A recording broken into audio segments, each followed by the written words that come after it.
Who is emerging at linebacker? That and more this week on the IDP Blitz with Matt Schauf. Matt, why is Malcolm Rodriguez your boo? Oh, so many reasons, Segment. I can't even go into all of them now, but I've loved him since draft time. I think we talked about it previously when I was on here. I've certainly been talking about it every chance I get. And so I've been a little hesitant to just consider him a starter in fantasy at this point because the playing time hasn't quite gotten to the point of comfort. But the past 3 weeks gone 73% to 79%. All three of those games within that range. Week 1 was 60%. So it's a positive that he started the season as a starter. It's a positive that the playing time has climbed a little bit since then. And the biggest positive is that he's delivering numbers within that. So I'm trying to get myself to get comfy with the new normal at linebacker and realize that there are only so many guys that are truly playing every snap. And just tell myself that if Malcolm Rodriguez is going to give me usable numbers at this level, I'm going to take him for what he is. I'm going to accept him for who he is, and I'm going to go ahead and use him. He's got tackles for loss in 3 of the past 4 games. He's got 8+ total tackles in each of the last 3. He's got quarterback hits in 2 of his past 3. I would love for Detroit to turn that into more playing time to make us even more comfortable to unlock more numbers from him, but he's delivering right now. He's got a regular role. He's on the field enough to help us. So time to use Malcolm Rodriguez. Yeah, Detroit's defense ain't getting it done, and that means you're going to give younger players a bigger opportunity. It's coming. It's coming. A second act is coming in Drue Tranquill's career. How can he help us be more tranquil when we set our lineups? He finally hit 100% playing time in week 4. It is the second time in his career. It's the first time since 2019. It's only the second time he's ever cracked 90% playing time. So is this where he is now? I hope so. But this season, 60%, 84, 78, 100. So the 100 is the outlier right now. 60 is also an outlier. So we should probably assume he's more like 80 to 85 right now with the hope that he gets to 100. As it is, we can go ahead and kind of treat him as the lead linebacker for the Chargers at least, because there's nothing else there to push him out of the way. Kenneth Murray, I mean, he's going to have to show that he's something before we believe he's something. So we'll go ahead and trust Drue Tranquill as the best bet for tackles, if not a sure bet for top 20 production. Dallas's defense is fun. Dallas's defense is becoming more and more fun to watch. And it's especially fun when Leighton Vander Esch is out there. It's good that he's adding another chapter to his career after neck issues. But does that translate to something we can use in IDP leagues? It does. His playing time has been between 83% and 92% in every game so far. He's delivering good enough tackles. And, you know, Micah Parsons is the spotlight player there, but Micah Parsons' split role between stand-up linebacker and edge rusher is leaving tackles available for Leighton Vander Esch, who has 13 more total tackles than Micah Parsons. So you look to Parsons as, you know, the high upside IDP guy there, but Leighton Vander Esch is turning into the guy that we can just kind of rely on for solid tackle numbers. And especially in those leagues that still reward tackle bonuses, Leighton Vander Esch is definitely somebody to keep in mind to consider starting on a regular basis at this point. Yeah, Dallas is going to wreak some havoc against the Rams this week. We had a question going into last week with the CJ Mosley banged up. Was it going to be Marcel Harris?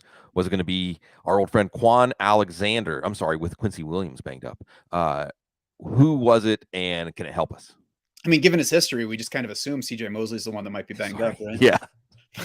Yeah, Quincy Williams was out with the ankle injury, and it was a high ankle sprain, I believe. I don't have that down in front of me, but he's a threat to miss another game, maybe even more. Quan Alexander played 92%, gave us decent enough numbers. If you're in a deep enough league where, you know, 6, 7, 8 tackles is a good week, then Quan Alexander is an option there. Can we get to some players? You know, there's when you play IDP fantasy football, there's definitely a way you can get away with basically streaming. And I think of it almost like Matt, like Frogger or the little islands in the lava where you just hope one comes up just when you need it. And Divine Diablo is one of those guys. Is he there for you this week if you need him? Yeah, just when it seemed like a car was about to hit him, the car in the next lane got out of the way, and Denzel Perriman suffered another injury the first game back after his ankle sprain in week 1, suffered a concussion. I think, in the wake of the Tua stuff, that we can expect him to miss at least one game for a concussion this time around. And that keeps Divine Diablo in lineups and gives us a reason, more importantly, to say the name Yes. Divine Diablo, which we should definitely do as much as possible. Divine Diablo, I'm not sure if it's a football player or a Kevin Smith movie. It's really good too. Divine Diablo. I mean, it really takes us back to, I guess, the original story of Lucifer and the fallen angel, and the very contradictory nature of humans, the contradictory nature of Shaquille Leonard's season, because we know he's so great and he made it back on the field, but it didn't last for long. And much like Divine Diablo, Zaire Franklin may continue to have some staying power, IDP leagues. I say Kevin Smith's probably more a Quentin Tarantino movie.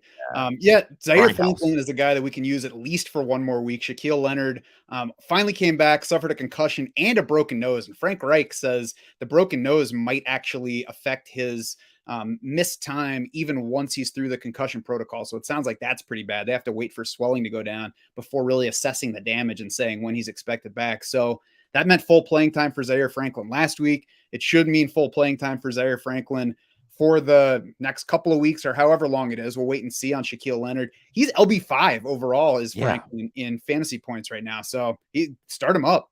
Yeah, it brings up always the tension there is in IDP between our points derived from roles or from players, and either way, you just keep Franklin in the lineup for Thursday night. So the Steelers traded up in the first round for a defensive player like 20 years ago. It was Troy Polamalu. So when they traded up for Devin Bush, Matt, I was excited. I thought, okay, let's do this again. Let's do this again. It hasn't been happening. It hasn't been happening in IDP leagues. Is it starting to happen for Devin Bush? I do not know. The past 2 weeks, the playing time did come up.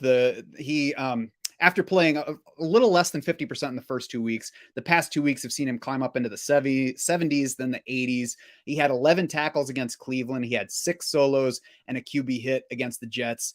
It did not come at the expense of Miles Jack. So it's not, my first thought when I see a guy climb like that is like, oh, maybe they're taking it away from the other guy that's been playing more time inside. That's not the case. They've both been on the field the past 2 games. So that makes me wonder if it was matchup against Cleveland a couple weeks ago, because you go into that game expecting the Browns to lean run. You want linebackers on the field more. This past game, they faced the Jets, so not the same kind of matchup, but they also lost Terrell Edmonds to an injury during that game, who spends a lot of his time working in the box. So I think we're going to need to see beyond these 2 games to know whether Devin Bush is just staying on the field more, or whether it was just 2 games where having Devin Bush in the game more fit with what was going on. There is also Robert Spillane in the mix. He played 39% of the snaps, I believe, last game. And that was right about what he played the previous few games as well. So there's more than just these 2 linebackers in the mix to kind of, muddy the picture a little bit. Yeah, and Josh Allen and company are going to muddy the picture a lot.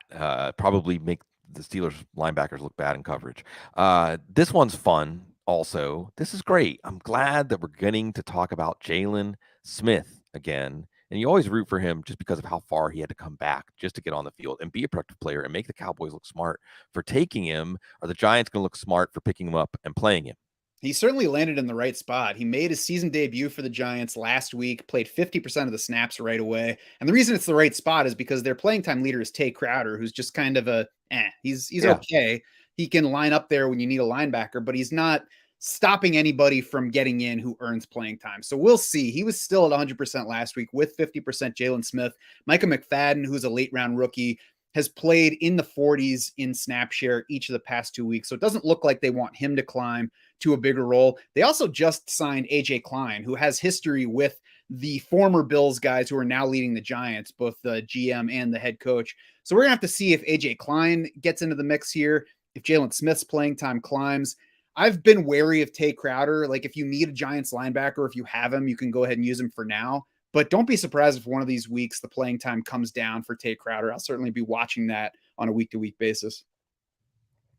We were watching Jordan Brooks, well, before the season even, climbing up the draft board. And we also were wondering about Cody Barton. There's some potential there. What is it resulting in?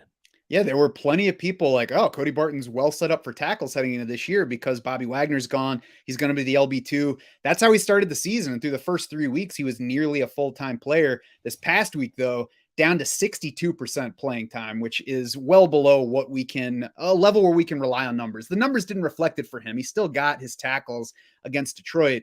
But if you're playing 62% or anywhere in that range going forward, that's not a guy that we can trust. And it's because Cody Barton is not playing well. PFF has him graded really poorly in run defense and in coverage. That's pretty much all you're doing out there as a linebacker. So if you're not doing either one well, you're in danger of missing times.